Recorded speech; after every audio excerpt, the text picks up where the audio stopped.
Hello and welcome to New Frontiers on CCTV International. I'm Ji Xiaojun in Beijing. 2,000 years ago, a group of highly learned scholars emerged in China who would have a major impact on Chinese society that has lasted until today. They were passionate and courageous men who examined the society, politics, economics, and culture of their day and developed theoretical and practical ideas that they hoped would form the basis of a more perfect society. The intellectual movement they launched was a milestone in human cultural history.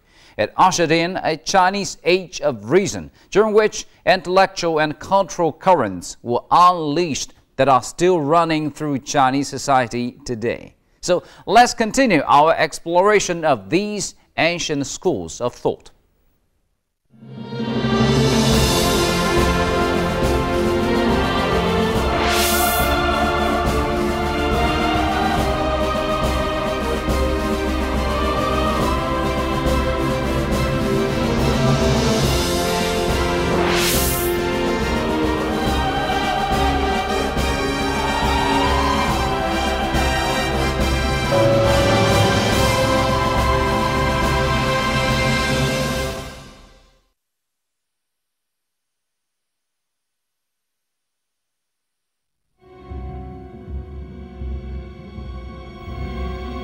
In the year 506 BC, the king of Wu made Sunzi a general, and the new general then led the Wu army against the state of Chu.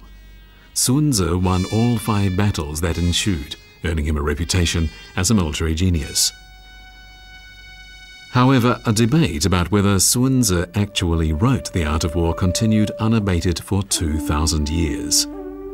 When archaeologists discovered 2 tombs from the Han Dynasty in the Yinchuo Mountains in 1972 in Linyi, Shandong province, they discovered 2 manuscripts written on bamboo slips. One was entitled Sunzi's Art of War, the other Sun Bin's Art of War. What they found was surprising, because although the 2 books came from the same tradition, they were written in very different styles. With this discovery, the old debate was finally settled. Sun Bin was Sunzi's grandson, and this piece of the puzzle was enough to enable experts to conclude that The Art of War had indeed been written by Sunzi. 他是用最少的语言、最精炼的语言、最精辟的文字，把军事的最主要的内涵都包含在里面，而且他的观念很先进，他的方法很科学，他的思维很辩证。 他用5000字、5000多字，就把这些用兵甚至治国的道理都阐述清楚了。是我国也是世界上现存的第一部具有重大军事理论价值，同时也有超越时空、借鉴意义的伟大兵书。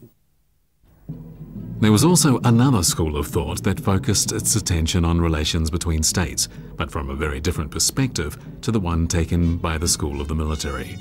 This school was one of political rather than military strategists, and it emphasized diplomacy.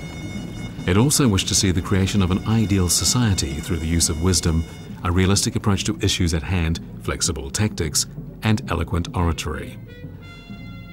Of the 7 major states remaining at the beginning of the Warring States period, the strongest was the state of Qin, and it posed a great danger to the states of Qi, Chu, Yan, Han, Zhao, and Wei. One faction of political strategists, represented by Zhang Yi, proposed forming an alliance of states stretching from west to east and signing a treaty with Qin to maintain the status quo and thus preserve peace.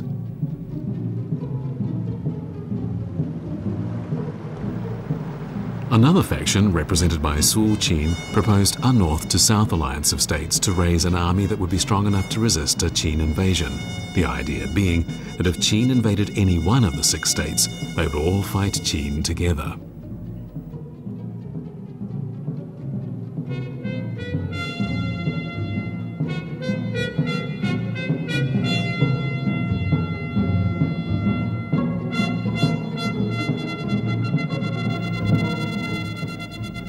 The political strategists constituted a practical school of thought that focused on lobbying state leaders to settle conflicts through diplomacy.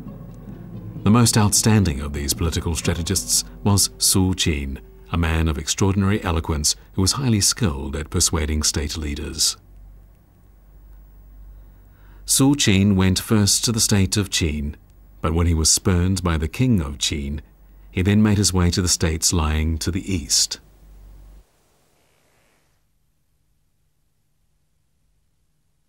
但是他看到这个秦国强大起来以后，一定会吞并六国，所以他就是主张这个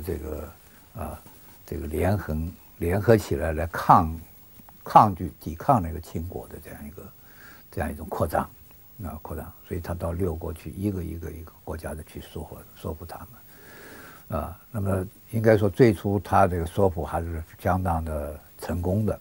六个诸侯国呢，都这个被他给说服了，而且都封他为宰相。 Su Qin was the only person in Chinese history, and probably the history of the world, to simultaneously hold the position of Prime Minister in 6 different states. In that most dramatic of times, he was able to use his talents to exert an influence on the whole world in a single night. Even though they only held the station of ordinary citizen, Su Qin and the other political strategists were able to defeat countless powerful warlords using only the tongue as a weapon. In the specific conditions of the time, they exhibited extraordinary wisdom and creativity. They were the earliest and most unique practitioners of diplomacy in China's 5,000 years of history, and their activities had a great impact on the political and military events of the time. Most of the extant records of the political strategists are recorded in Stratagems of the Warring States.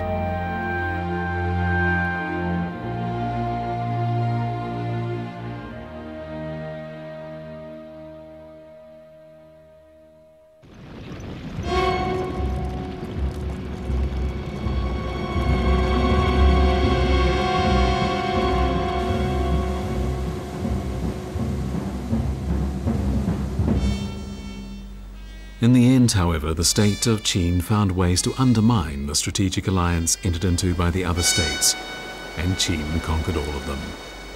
The source of this victory is to be found in the legal reforms initiated by Xiangyang and the thinking of the legalists who followed him.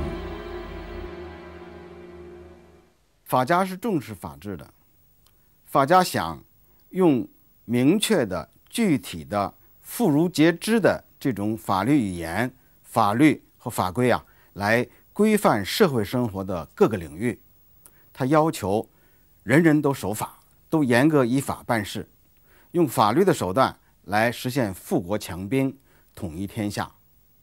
法家的理想呢，是铸造一个君臣上下贵贱皆从法的一个法治社会。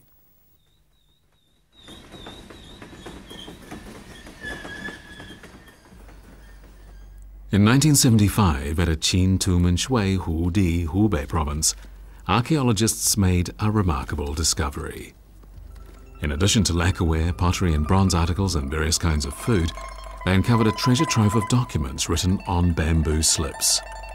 From these bamboo slips, it was discovered that the tomb was that of a minor legal official in the Qin court who had been so engrossed in his work that he had written down details of Qin law and the cases he had handled on bamboo slips.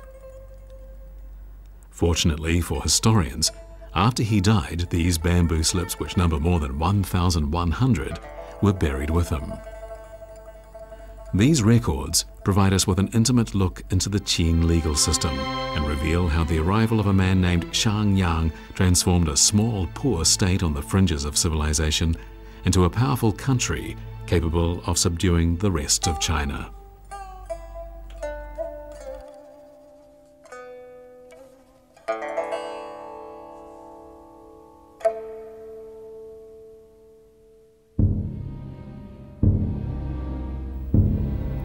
As Xiangyang saw it, if a country wanted a long period of political stability, it needed a strong legal system in which rewards and punishments were clearly differentiated, and a society in which people were promoted on the strength of their ability. History shows that legal reforms can be of such great power that they can sometimes redirect the course of history. In the Warring States period, it took the state of Qin just 19 years to progress from being just one of a number of competing states to being the most powerful state. This was a truly impressive example of legal reform in Chinese history, and its success portended the coming of a massive restructuring of society that would end a way of life that had prevailed in China for 550 years. Shang Yang's reforms were a key milestone in the history of the state of Qin. Within 2 decades, a more powerful Qin had emerged, which would go on to have a major influence on Chinese history. In the year 484 BC, Confucius had just completed 14 years of unrelenting travel around China, and he was 68 years old. He had visited princes and met with countless officials and ordinary citizens, and in all that time, he never wavered from his mission of upholding his ideal of promoting benevolent government and rule by virtue.